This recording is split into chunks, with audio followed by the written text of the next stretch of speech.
नाज़रीन, मीरपुर माथेलो में समाजी तंजीमन ऐं सोशल वेलफेयर तरफ़ां कश्मीरियन सां यकजहती तौर रैली कढी वई आहे। उन हवाले सां ॾिसूं था कासिम कलवट जी हीअ रिपोर्ट। कश्मीर जे हवाले सां यकजहती रैली कढी वञे पई।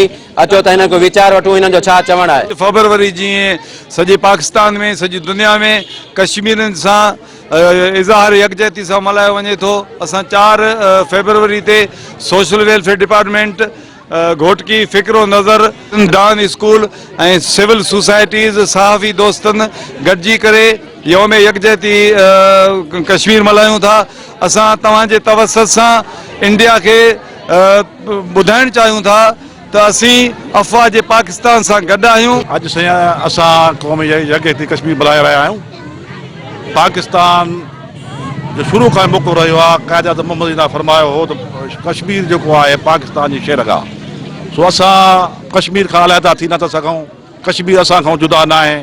असां उन सां गॾु हूं। भारत जे ज़ुल्म व ज़्यादतियुनि ऐं बरबरियत जेको शुरू कयो आहे, जीअं मोहम्मद कलवट फरमायो, सो इन सिलसिले में असां वरी बि इहो चऊं था अक़वाम मुतहदा जे असूलनि मुताबिक़, उनजे करारदादनि मुताबिक़ कश्मीरनि जी हक़ ख़ुदि इरादत खे तस्लीम कयो वञे। अॼु जेको ॾींहुं मल्हाइजी रहियो आहे, इहो असल में 1990 में पहिरियां जमायत इस्लामी तरफ़ां काज़ी मोहम्मद हुसैन साहब मल्हायो हुयो, जंहिंजो मक़सदु हुयो त पाकिस्तानी अवाम पंहिंजे मुसलमान भाइरनि कश्मीरियुनि सां गॾु आहे ऐं इहो ऐलान कयो वियो त असां इहो ॾींहुं हर साल मल्हाईंदा। कश्मीर जे हवाले सां मल्हाईंदा पिया आहियूं। असां डान स्कूल में पढ़ंदा आहियूं। असीं सभु मुसलमान आहियूं।